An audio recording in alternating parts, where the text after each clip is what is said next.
Alright, good afternoon class. If you don't know by now, my name is Theo Porter and I'll be doing a review on YouTube. So first, what is YouTube? I think we all know what it is by now. I don't have to explain this app to anybody. It's the world's #1 online video sharing platform. I'm sure we all have different uses for it, whether it's instructional videos or just content that we want to get update on, etc., etc. I classify this as a social media juggernaut just because of one, its performance numbers that it's done over the year, the several uses that it has, the product expansions that it's provided, and much more. So we'll get into that.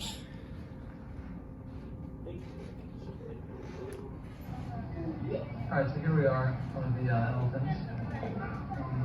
Cool thing about these guys is that they have really long trunks, and that's cool.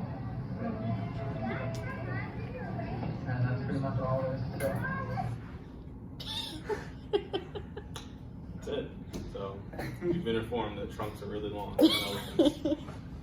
This was actually the first ever YouTube video. Really? Back in 2005. That person right there was the first content creator. That's wild. And his name was, I don't know if that's Jawed, I don't know. I'm just gonna call him Jay. That was Mr. Karim. He was one of YouTube's co-founders. So 3 fine gentlemen one day working at PayPal, a little startup company. You guys haven't heard of that. They decided that they wanted to take their talents elsewhere. And so they thought that they could create something pretty spiffy. And they had an idea for YouTube. It's a video content sharing platform, of course. And they started their headquarters right in a pizzeria in San Mateo, California. So from left to right, you have Steve Chen, Chad Hurley, and Jay. They originally conceptualized YouTube as a dating site. They felt that if people could add videos of them, it would be more personal. You could really see what a person's character was like. But the users of YouTube actually shifted what the vision of YouTube was. They just started posting whatever they wanted, content was going on there, and they realized that YouTube could be so much more than what they thought. So really, the vision came from the users. That was pretty cool. And then after that, I mean, they just took the world by storm. After years of just improving the site, people hopping on, finding ways that one, you could promote, businesses, and you could promote ideas, trends, etc. Just kept going. I'll talk about some of the purposes. So this is kind of just a line of what YouTube provides, chronological order. So of course YouTube came into play in 2005. And then if you look, YouTube Live, that's kind of just their broadcasting feature. If you notice how some of your favorite content channels, they can live stream and you can see what's going on. You can chat while things are going on. I think that kind of helps pioneer other social media sites as well, as far as like Instagram Live, Twitter, etc. YouTube rentals. Has anybody ever rented a movie off YouTube? Mm-hmm. You have? Yeah. Okay. Did it play fine? Was it easy to pay for? Yeah, I mean it's not like the same high definition as like a Blu-ray player, but it was still it wasn't like fuzzy or anything. Was it convenient? Just the. Yeah, it was only like $3. Okay. So it wasn't like, instead of like buying it on Amazon Prime, it was like $4.99 on Amazon Prime or $3.99 on YouTube. So. Nice. So yeah. It wasn't bad. That's good. I've never used Amazon or YouTube rentals, excuse me, but I mean that is their direct attack on, well, it's 2011, so maybe some DVDs or maybe they're fighting Netflix and such.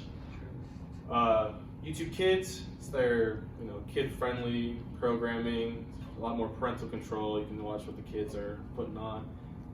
YouTube Gaming, their attack on Twitch basically. They already had broadcasting technology, and a lot of content creators publish gaming content, so why not make a platform for them to do that? YouTube TV, live TV, so the attack on cable, attack on TV shows, you can stream it all on their website, so really just finding ways to make their product better and bring you away from other media. YouTube Premium and YouTube Music actually stem from YouTube Red. Basically, YouTube Premium, ad-free content. You can also close your phone while some media plays, so like you don't have to have the phone unlocked. And then YouTube Music is their subscription music service, so again, attacking say Spotify and Apple Music. So a lot that they have going on, part of their whole juggernaut concept, is how can we bring people to use our products regardless, and it all kind of ties together. So they really have this empire that they've established. I just hit a random button. Some statistics and demographics. So Business Insider predicted that their value is over $300 billion at the end of 2019.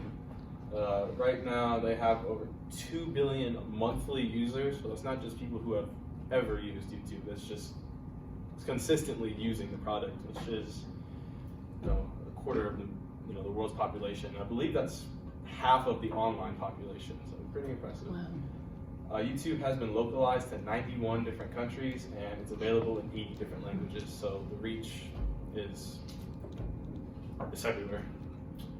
Keep hitting that button. Some quick charts, some statistics. So you can see, or hopefully you can see, these are the top social platforms. This is dated back in January 2019. So on top is Facebook at 2.2 billion users worldwide. And then right below that is YouTube, 1.9. So over the course of 2019, they eclipsed 2 billion.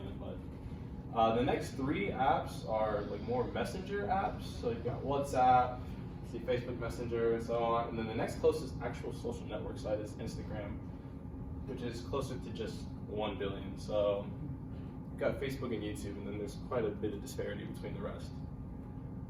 This breaks down the demographics by age of the top social network platforms in the United States and the UK. Seems like this was getting cut off, so I'm not sure what happened there, but it doesn't matter. All you need to look at is 1 and 2. For both the United States and the UK, you can see all age groups, top 2, YouTube, Facebook. That's it. So maybe a little bit of difference with the older age groups.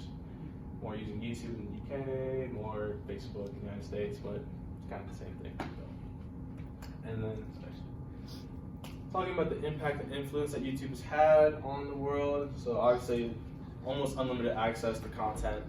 You can pull up anything, you can find anything you want, almost. Millions of hours of content are uploaded every single day, and also millions of hours are consumed every single day. And then something that has been created by YouTube, in the sense of this social media wave, is content creators. So a lot of these people that thought, oh, like, okay, it's fun, I can share my personality, I can express myself. Well, the more people using the site, it generated a lot of revenue for YouTube, and now these people are actually paid to produce content for YouTube. The top 3% of creators, which is still like hundreds of people, like thousands of users, make as low as $16,800 per month. So 100K contracts per year for the top 3. That's at least. The top 1% make millions of dollars, and I actually have a great video to show for that.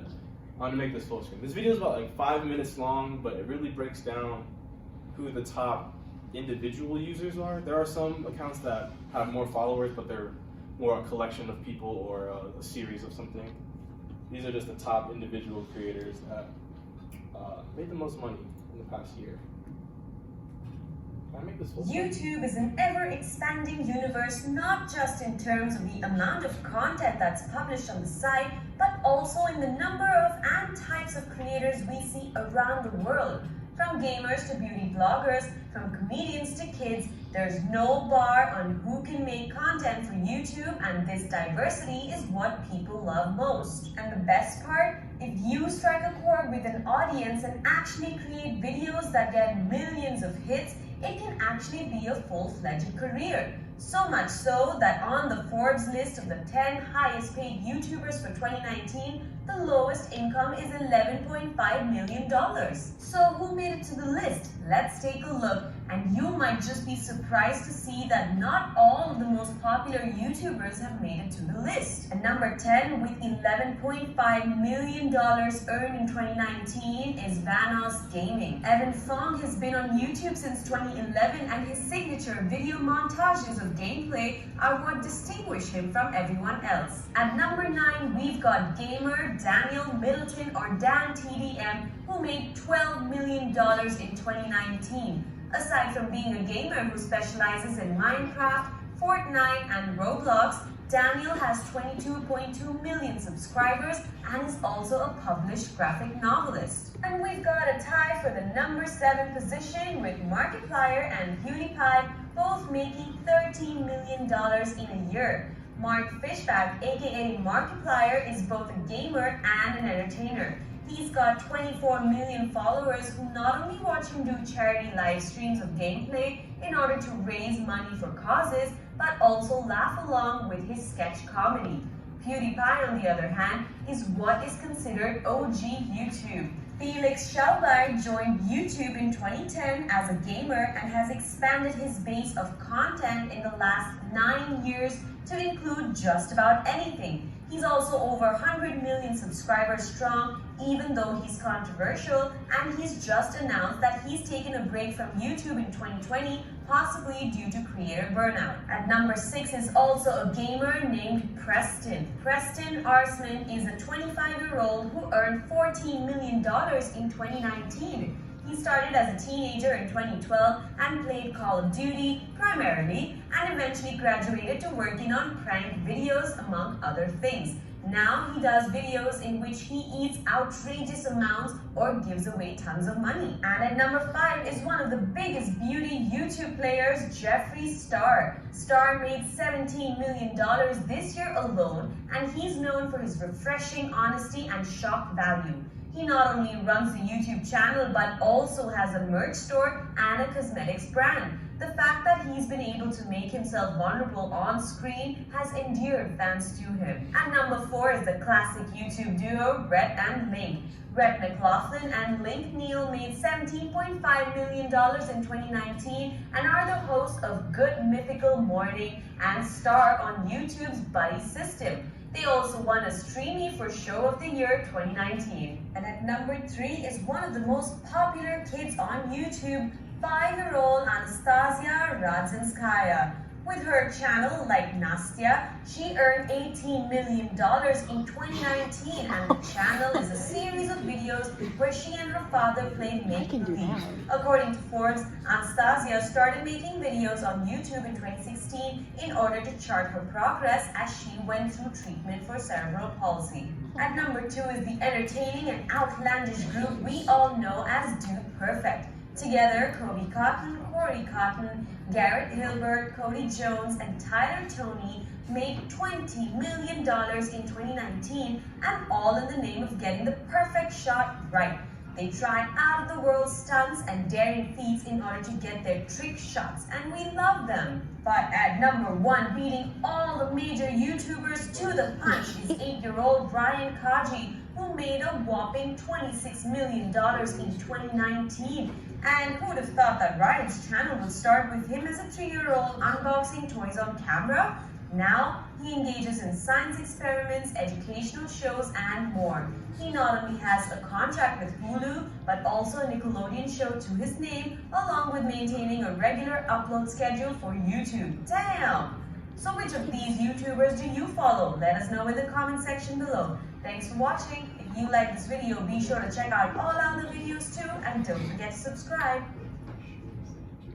You guys heard of some of those YouTubers? Yes. Thanos? About Rhett and Link. You guys know them? Yeah. Dude Perfect? You guys probably know that. What about the Orion's toys? The top runner. You know about them? I didn't know that until I watched this video. So the 8-year-old made $26 million. That's just off YouTube. He's got Hulu and like a Nickelodeon show. So imagine the bank that kid's making right now. So yeah, I thought that video was really cool. It shows you what the top runners are like. One, their personality and the type of content that they create. It's a pretty wide variety. We've had some gaming, toy reviews, trick shots, etc. So pretty crazy. Booker is not behaving. Okay, so moving on to some pros and cons of YouTube. Found the pros again, entertainment galore, one of the most accessible, diverse media platforms just in the world.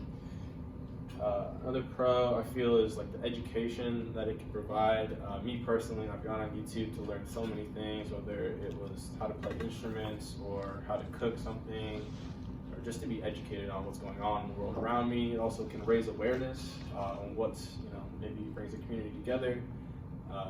We've had examples in class. We watched a video of like the gym for recovering addicts, and another educational aspect was the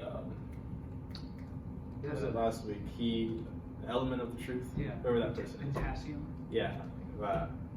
So I think that stuff's pretty neat. You can't find that kind of stuff anywhere else. And then again, the creative careers, people who may not have had an opportunity to express themselves and become something with their current situation.